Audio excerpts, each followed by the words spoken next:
Chapter 172 to 174. Kureha stared at the sky. It was clear blue, just like the blue sea. A sight she only saw in other islands. This was a day she didn't think would come so soon. Incredible, Kureha muttered under daze. To think this was even possible.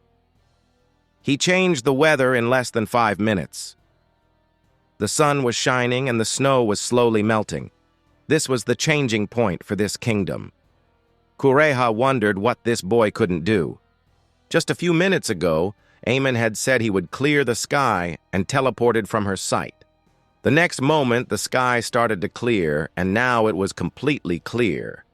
Though Kureha couldn't know, Amon just moved the clouds from this area to the sea and then released a heat wave of plasma to melt all the snowy clouds, thus clearing the sky and also destroying the source of the snow. As Kureha stared at the blue sky with impressed eyes, electricity danced in front of her as the figure of Amon appeared in front of her.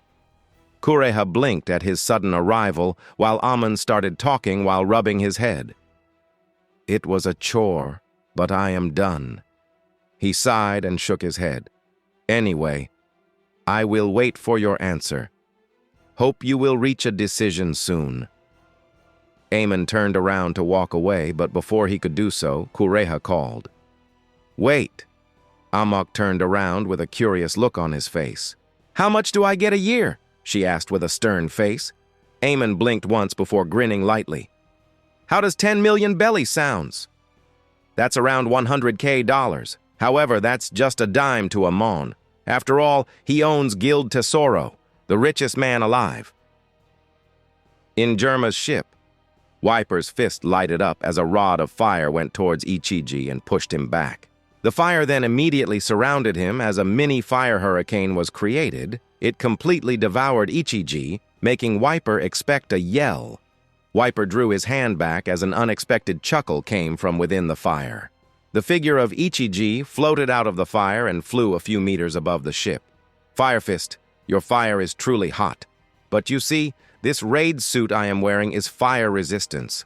There is no way it would hurt me." "Fire resistant?" Wiper narrowed his eyes, hearing him. Then he looked behind him and didn't waste any time to order his underling, "Everyone, jump in their ship. Destroy it from inside. I will take care of this guy." While everyone nodded, Uruj opened his eyes while standing in the Buddha pose. "As you wish, Commander." Uruj, wearing a grin, nodded his head and took the initiative to jump from the ship. Ichiji smirked, seeing this. As Uruj was about to land on the ground, though, his grin quivered, sensing an attack. Bang! Mid-air, before Uruj could even touch the ground, the sound of a gunshot sounded as something seemingly penetrated Uruj's body, blood spurting in the air. Immediately, thousands of soldiers appeared out of every corner of Germa's ship. That wasn't the end, though, as they started to fire their guns. Bang, bang, bang! First normal gunshots before the sound of machine gun bullets filled the surrounding area. Pew! Pew! Pew! Pew! More gunshots sounded, and in less than 5 seconds, thousands of bullets started to shower on Uruj's body. Uruj's body fell on the ground as dust surrounded him, yet the shower of bullets didn't stop as it continued for a whole minute, while everyone, including Wiper, stared at the scene with wide eyes. Uruj! Tsumi nervously stuttered as she looked at the scene with horrified eyes. She grabbed her sword and wanted to jump ahead, but Wiper grabbed her arm. "Wait," Wiper mumbled with a frown. "Perhaps he is fine." Soon Ichiji's laugh interrupted him. "No way that big fellow is fine. Those are armor-piercing bullets. Tekai or armament may be able to block some of them, but it's impossible to block that big of a shower." Ichiji cracked up after finishing saying this. Even a genetically improved human such as he, wearing super armor, would get seriously injured after this shower. There was no way Uruj would be fine, more so considering he was caught off guard. This meant one of the big three from Einherjar's side was already out of the game. Wiper frowned hearing this. It was infuriating how Ichiji had the free time to chat, but since he wasn't attacking, Wiper also waited for a while, as the dust around Urouge cleared. It was apparent that he didn't get the chance to use any defensive techniques as his body was riddled with bullet wounds, making him bleed from all over his body. Drip, drip. His blood was dripping to the ground, making a river out of it while he was busy panting. Ichiji whistled, seeing this. Wow, he didn't die with all those wounds. Talk about being a monster. However, Ichiji's line was finished by a Germa soldier. We are not done yet. Prepare for the second batch. He quickly reloaded his machine gun and went to pull the trigger. However, before he could do so, Urouge's bloody body moved. He took the Buddha pose again with his palm in front of his chest. Urouge then yelled with a serious face. The soldier didn't get the chance to shoot his machine gun as bullets that had pierced Urouge's body started to come out of his flesh and immediately moved towards the shooters at its original speed. Cha! The bullet penetrated the soldier's skull as he fell back. The other soldiers didn't even flinch. They were genetically modified to not feel fear. However, that didn't matter, because more bullets started to come about Urouge's body, and even the ones that penetrated him through and through. They all moved and went towards the direction they came from, killing every soldier that had shot the bullets. Cha! Cha! The sound of flesh being penetrated sounded out, as 2,500 of the 10,000 Germa soldiers were out of the battlefield in an instant. Yes, Urouge survived even after taking 2,500 bullets head-on, though mostly because he absorbed all their impact forces. Gulp! Ichiji gulped at this sight. They didn't possess much knowledge about Urouge, so they expected him to be just another strong fellow, but to think he had such devastating power. What is this? Ability to reverse time? It seemed like that to the naked eye. Yet, Ichiji was more relieved than frightened. It doesn't matter. With all those wounds, he is bound to fall. Oh, how wrong he was. Urouge just shrugged his shoulders, again mumbling the lines that gave Ichiji the chills. Immediately, his blood strains started to fade, and all the wounds in his body started to close up, but that wasn't the end. His rigged clothes healed too, as sounds of screams started to come from different soldiers around that place. Ah! What's this pain? As Ichiji gawked at the battlefield with his wide eyes, he saw a devastating sight. The other guards that were staring at the dead bodies of their comrades cried in pain as holes started to appear in their chest, heads, and other parts of the body. With holes in their heart, they slowly started to collapse to the ground with Urouge grinning silently. What comes around goes around. That's karma. That's karma, yes. And with intense training, Urouge had learned how to control this karma to a certain extent. For that reason, his karma was affecting even the guards who didn't shoot. This was enough to take out another 2,500 people, the number of the bullets Urouge absorbed. Now the fight was 5,000 versus 5,000. Germa royal family didn't think one man could take down half their soldiers in less than 5 minutes. Wasn't Amon's army supposed to be weak? Where is that weakness?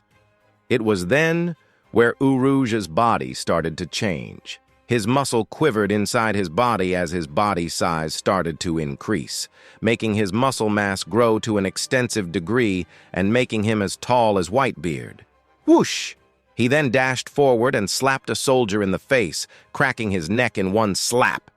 This was when Ichiji's body paled and Wiper chuckled. He yelled, looking at his soldiers, "Everyone! Kill each and every one of them! Go!" "Yes, sir!" The god's army replied and jumped in the artificial island ship, dashing towards the soldiers that were able to escape from Urouge. Now only Tsumi and Wiper were there. Tsumi mainly watching Wiper's back while conjuring ice arrows and shooting them in front. Wiper then turned around to meet Ichiji. "Yo, you said you are fire-resistant?" Before Ichiji could answer, Wiper grinned ear to ear and jumped up in the air, flying towards Ichiji. He caught Ichiji's head with both his hands and concentrated his flames in his palms. Then try to resist this, fucktard. Fwa! Concentrated blue flame leapt out of his hand and circled around Ichiji's head before springing out and going towards the sky. Thud. Ichiji's limp body fell on the ground of his kingdom as the scent of burned flesh entered everyone's nose. But unlike Jack and Amon, Ichiji was out for good. After staring at the body for a while, Wiper then jumped back to the ship beside Sumi. He patted his shirtless chest as he looked at the battlefield. Urauj was going all out. He has already taken down 50 more soldiers from the enemy side in a matter of seconds. Heh! Wiper cracked his neck and prepared himself to jump to the battlefield in search of the hiding rats. But before he could do so, he noticed something. What? Whoosh! Down in the artificial island of Germa, a green and a blue blur moved towards the rampaging Urauj as they grabbed him and dashed towards the sea, immediately dropping him into the sea. Urauj didn't even get the chance to retaliate and discern what happened as he was out of the battlefield. It took Wiper and Sumi 2 seconds to process what they just saw, as immediately a golden blur appeared in front of him and a pink blur in front of Sumi, grabbing them by the waist.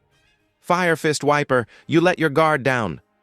The golden blur, Vinsmoke Judge spoke with a grin as he pushed Wiper towards the sea, along with himself. The same is happening with Sumi and Reiju. That's speed, fast. This was Wiper's last thought as, whoosh! With a blast of wind, the golden figure of Vinsmoke Judge appeared in front of Wiper as he grabbed Wiper's waist and dashed towards the sea below, the same happening with Sumi and Reiju on the side. Crap! Wiper cursed in his mind as he started emitting heat from his body. It's not working! They are immune to heat! The only reason he got Ichiji was that his head was uncovered. If I fall into the sea, everything ends right here. While increasing his heat as much as he can, he looked at Sumi. Oi! Freeze the sea! Sumi was struggling like himself. She cried after hearing his line. I need to touch the sea to freeze it, and even so I need 30 seconds. Ugh! Wiper groaned. This means she won't be able to freeze the sea before they fall. Before he could worry more, he noticed Judge's expression quiver for a second. Wait! He is getting affected by my fire! Wiper grinned. Fine, I will buy you time. Instantly, Wiper drew his knee back and jabbed it forward at Judge's stomach, making him cough out saliva. Finding an opening, he freed his right arm and concentrated fire in his fist as he smacked Judge's face, sending him flying a few meters in the air. Nice! He didn't waste any time as he concentrated fire in his feet and flew towards Tsumi after releasing a burst. He then grabbed Reiju by her hair and tossed her in the air, then punching her in the stomach, he sent her back in the air again. Reiju! Judge cried and dashed behind her, grabbing her by the shoulder. Wiper then grabbed Sumi's hand and tossed her in the air for better momentum. Sumi immediately used Geppo and jumped in the air. Huff, huff! Panting, she patted her sore waist. Thanks! While flying with his fire and his eyes locked onto Judge, Wiper ordered Sumi. Enough blabbering. Go freeze the sea. Sumi nodded and jumped at the border of the Germa kingdom, then immediately dropped her hands in the seawater and started to freeze it pretty fast. Sumi's fruit, cold fruit, is the negative counterpart of Charlotte Oven's hot fruit. So since he can make the sea boiling hot, it's no wonder Sumi can do the opposite with her power. As the sea slowly started to freeze up starting from Sumi's stronghold, Judge made an upset face. He looked at Wiper, who was staring in his direction. Does he believe I will leave her alone? Mumbling to himself, Judge then kicked the air and dashed towards Sumi at a terrible speed. Oh, you are going nowhere! Wiper shouted as he threw both of his hands backwards, his palms becoming fiery as they increased in size. Wiper then moved his hand and sandwiched Judge between his fiery, hot hands. Ah! Judge groaned while struggling in vain. While Wiper was keeping Germa busy, Sumi was sweating and freezing the sea. It takes a lot of toll on her when she tries to freeze such a big area. Ugh. Fuck. She cursed in her mind while trying to sense Urouge in the water. Urouge has a higher chance of survival when the water is frozen since he can theoretically break the ice and come out. But I just hope he can do that. Nobody has enough time to go and rescue him, Tsumi thought, as she then drew her hands back from the seawater, the frozen sea. Then looking at Wiper, she shouted, "Commander, I am done!" Wiper looked down as a grin appeared on his face. The sea was frozen as far as he could see. This was good enough. But before he could celebrate some more, two blurs, one green and one blue, appeared in the air and snatched Judge from his fiery palms. They then went beside Reiju and started to look down from there. Judge, freeing himself and patting his chest, sighed. "Even though I am mostly immune to your fire, it still hurts a little. You are strong, Fire Fist. But I wonder what you would do against this 4 versus 2 fight." Wiper just chuckled at hearing him. He then shot a glance at Tsumi and ordered, "Oi, join the others. Without Urouge, we are at a disadvantage because of their advanced weapons." Amon also had an advanced weapon in Sarah's vault. But they are mostly prototypes, and only 1 pieces are preserved for each type. Sarah is mass-producing them after Amon's order, so God's army would soon get access to such weapons, but they do not possess them yet. Tsumi retorted after hearing him. "Are you sure? It would be hard against 4 of the Germa alone?" Wiper snapped, hearing her. "Shut up and do as I say." "Ugh, this idiot." Tsumi rubbed her temple and did as he asked. She turned around and dashed towards the battlefield after climbing the border of Germa. Now Wiper was left to fight against 4 of the Germa royal family. Judge cracked up seeing this. "Oh, Fire Fist, you overestimate yourself a little too much. Even if you are stronger than one of us, together we are unstoppable. You already saw our speed. It was a bad move to send her away." While he started to talk, Wiper prepared a plan. He is right. They are fast, faster than the current me. Wiper has mastered his, and even evolved it, something even Amon hasn't done yet. Yet, he was not confident to match their speed with his techniques. "I guess it's time to test that in battle," Wiper thought as he then dropped on the ice floor.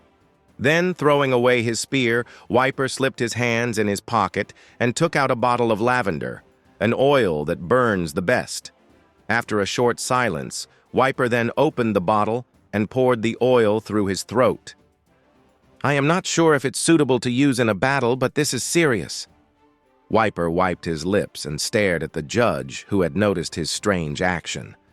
Fshh! Before Judge could understand anything, steam left Wiper's body. Wiper's body then gradually started to redden up. His heart started to beat faster as more steam started to come out of his body. Zzz! A red fiery aura surged out of Wiper's body as his body released enough heat to even melt the icy sea.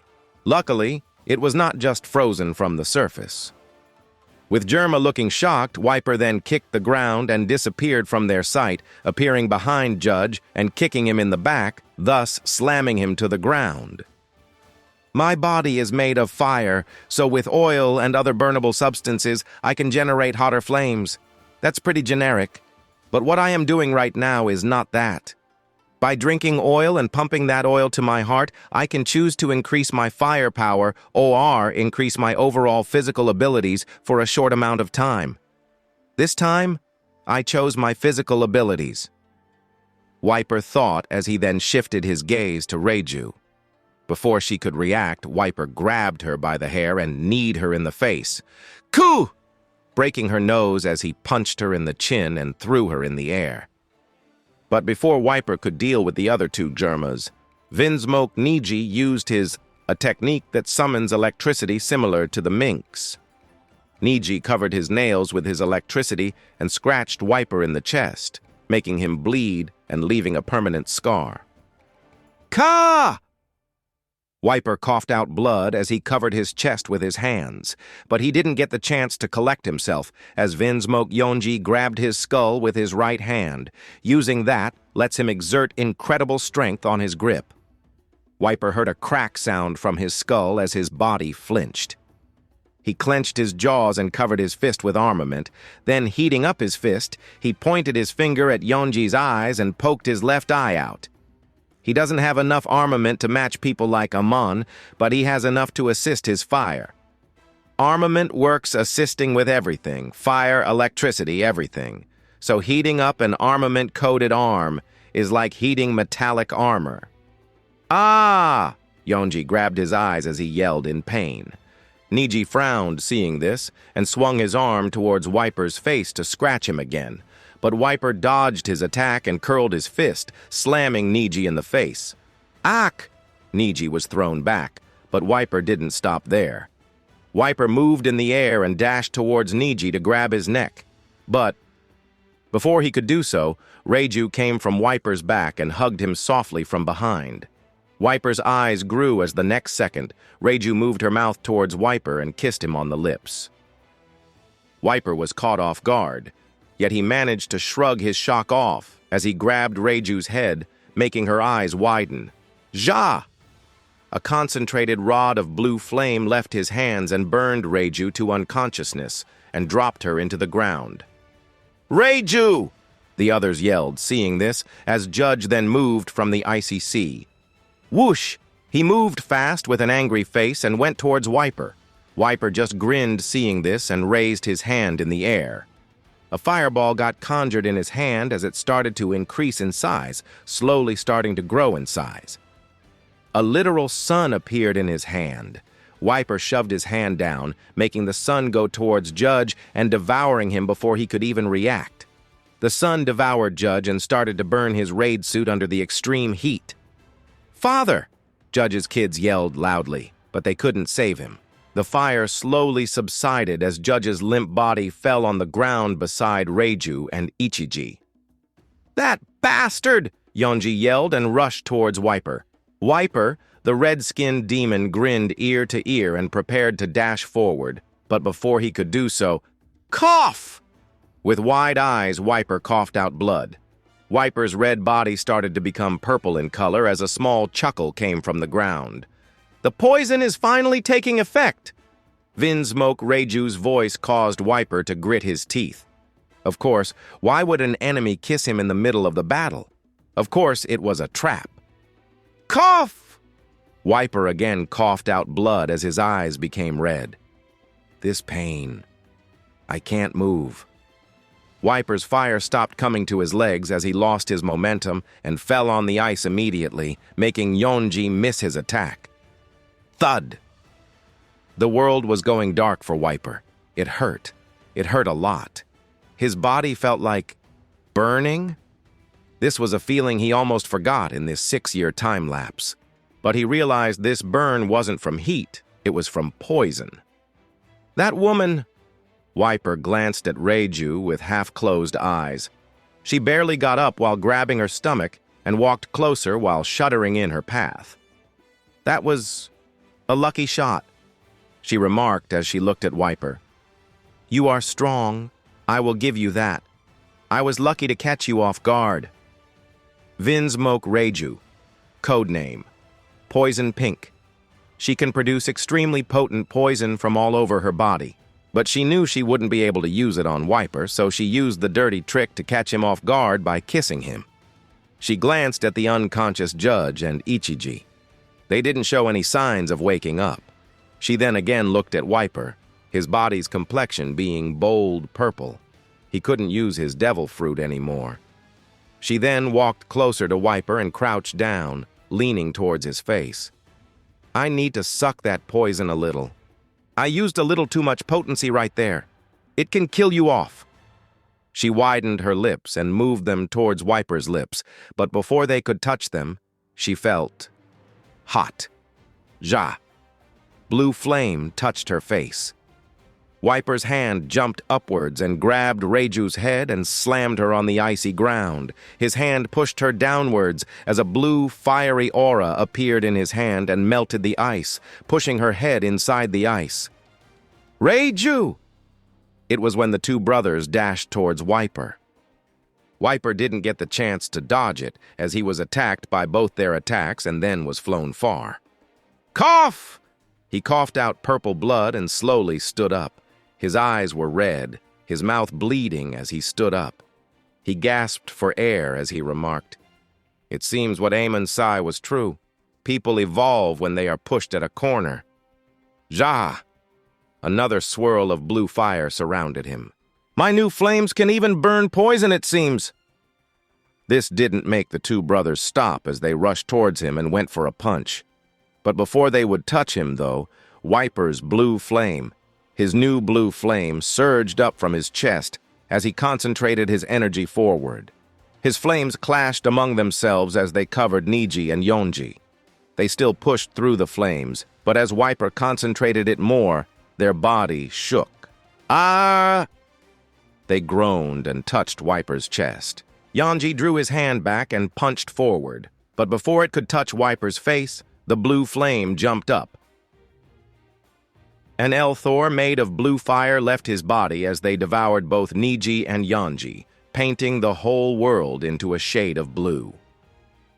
Fire surged out of Wiper's body and devoured both Yonji and Niji, burning them to a horrible degree. Their raid suits had melted under the immense heat as they lost consciousness after experiencing a third-degree burn. Meanwhile, Wiper staggered upon his feet, but still managed to keep standing.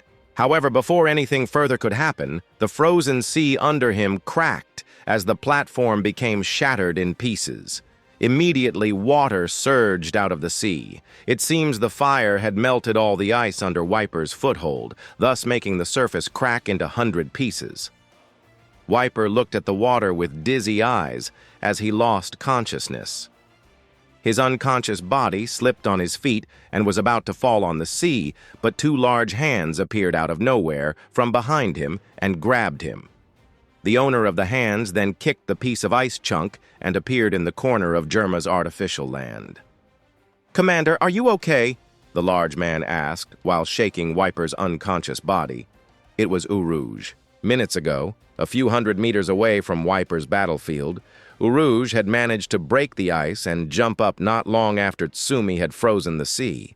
He wanted to interfere in Wiper's fight, but seeing him struggling so hard, he decided against it.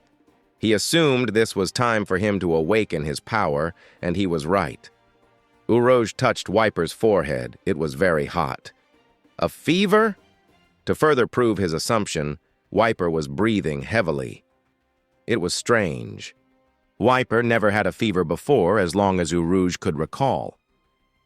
Maybe it's the backlash of the poison? That seemed like a possibility. Wiper did announce that his fire had burnt the poison, but who knew if it was just a bluff or not? Urouge then tried to sense Tsumi on the battlefield. She was taking care of herself pretty nicely. Urouge, with a nervous grin on his face, mumbled under his breath, "Tsumi would take care of the battlefield. I should rather contact Kami-sama first." Meanwhile, Amon was in Skypiean, inside the new thriller bark. Amon was in a big room with a large bed on a corner. Yona was sitting on the edge of that bed. In front of the bed, there was a stool with a small round table between them. Amon was sitting on the stool. "Kami, have you obtained what you wanted in the Blue Sea?" Yona asked in a humble tone, not daring to sound disrespectful. Amon suddenly appeared inside the room, startling her awake while she was sleeping in her bed since she had nothing to do. All the work is done by her clones. These days, Yona has been training hockey with Brooke all day, and when she is tired, she sleeps. That's been her routine these days. She has become lazy. "I have got what I wanted," Amon replied. "Kurehas agreed to move to Skypiean along with Chopper. Now I am here to get some help from you."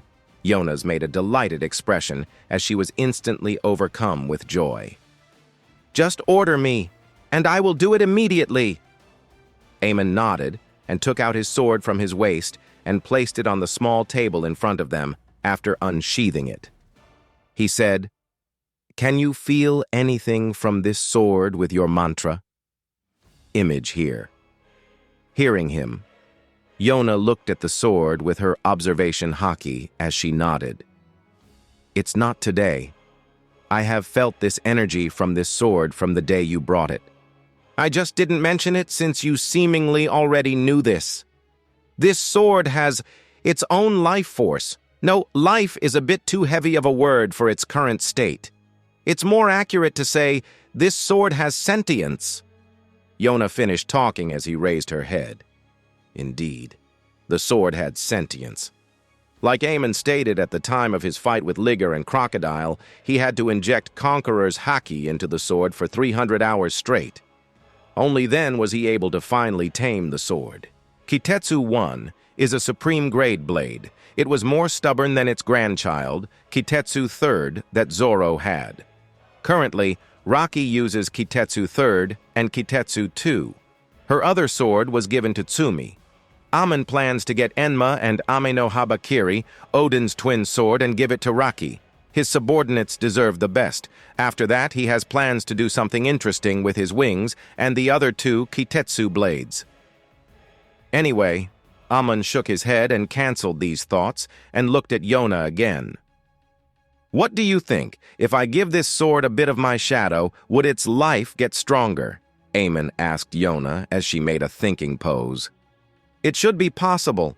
Shadow is a part of one's soul, so if you give shadow to a being with lesser life, he should get a proper life, she commented. But I don't think you can use a part of your own shadow to do this. I can't separate other people's shadow. If I do, the part I remove will also be removed from their original body. Amon chuckled hearing her and ruffled her hair. It doesn't matter. I plan to cut my finger. It should provide enough shadow. That should be fine, right?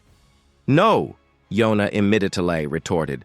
A divine being such as yourself shouldn't shred his own blood.